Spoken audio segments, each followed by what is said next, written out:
यशस्वी प्रधानमंत्री के माध्यम से जब ग्लोबल इन्वेस्टमेंट समिट जब हम करने वाले हैं तो उसका निमंत्रण भी दे रहा हूं और उस कॉन्क्लेव के माध्यम से हम सब उम्मीद करेंगे कि भविष्य में आपके और हमारे संबंध और मजबूत बने। और खास करके वर्तमान के दौर में जब हमको कई सारी विदेशी व्यवस्थाओं के आधार पर बाजार की संभावना मध्य प्रदेश की और देश की आगे बढ़ती दिखाई दे रही है। यशस्वी प्रधानमंत्री के नेतृत्व में तीसरी अर्थव्यवस्था बनने की तरफ हम बढ़ रहे हैं और कमोबेश हम आज चौथे के आसपास तो पहुंच ही रहे हैं। और इसी दौर को आगे बढ़ाते हुए मैं मान के चलता हूं कि आप सब जो भी निवेशक यहाँ है, परमात्मा ने आपको एक विशेष यश दिया है।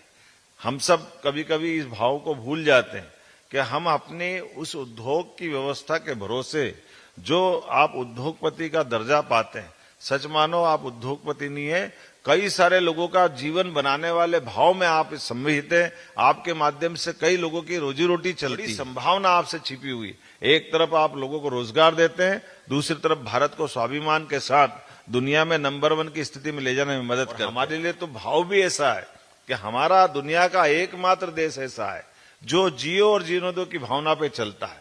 हम किसी देश पे आक्रमण करने नहीं जाते, लेकिन हम सब सर्वे भवन्तु सुखिनः सर्वे सन्तु निरामया, हमारा भी भला हो और आपका भी भला हो और मिलजुल करके मानवता की जय करें। इसलिए अपने बीच में अगर जापान से आकर निवेशक बैठते तो हम उनका भी स्वागत करते हैं और हमारे संबंध उसी प्रकार से रहते हैं जिसको अतीत के काल से लंबे समय से जाने जाते हैं। तो मेरी अपनी ओर से पुनः एक बार आपका अभिनंदन, बहुत बहुत धन्यवाद। हमारे लिए ग्लोबली रूप से एक अलग महत्व रखता है, उसके लिए बड़ी संभावना कितने कितने प्रकार की। अगर स्वच्छता की बात करें तो हमारे पास सबसे स्वच्छ शहर में पूरे देश में 7 बार से लगातार अगर ये हम अपनी साख बना के रख रहे हैं तो वो मध्य प्रदेश की हमारी एक तरह से स्वच्छता की राजधानी हो गया इंदौर, जो व्यापार व्यवसाय की राजधानी भी है, जिसके माध्यम से हम अलग प्रकार से पहचान पाते हैं। और इंदौर के पास का पीथमपुर औद्योगिक नगरी, कई सारे मित्र यहाँ बैठे हैं जिनका पीथमपुर से विशेष संबंध है। और केवल पीथमपुर नहीं, अब तो मंडीदीप भी हमारा आगे बढ़ गया है। अब ये छोटी छोटी इन्वेस्टर सबमिट करके हम एक तरह से अपने यहाँ वर्तमान में उद्योग की क्रांति की तरह बढ़ रहे हैं। कितने प्रकार से हमने सोचा ही नहीं था कि इतना रिस्पांस मिलेगा। तो जब हम करने देश में जा रहे हैं, चाहे मुंबई का हो, कोयम्बटूर का हो, कलकत्ता का हो, बेंगलुरु का हो, हर जगह रिस्पांस जबरदस्त आ रहा। और पूना अभी आपके बीच में से जिस प्रकार से रिस्पांस आया, वाकई मेरा हौसला बढ़ा है। मध्य प्रदेश की ओर से आपको धन्यवाद देता हूं, अभिनंदन करता हूं।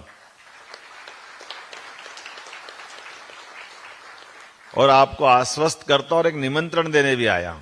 जब हमारी इन्वेस्टर समिट रीजनल हो चुकी है, ऐसे में ग्लोबल इन्वेस्टर समिट 24-25 तारीख को होने वाली है। उसके पहले हमने, यद्यपि कई सारे हमारे सभी सुयोग्य अधिकारियों ने अपने अपने विभाग की सारी पॉलिसियों पे बात की है, लेकिन इसके बाद भी और बहुत सारी आकर्षक पॉलिसियां सभी सेक्टर को लेकर के, एजुकेशन, हेल्थ, माइनिंग, फार्मा, जिस भी क्षेत्र में हर एक सरकार के विभाग के द्वारा आकर्षक से आकर्षक पॉलिसी है।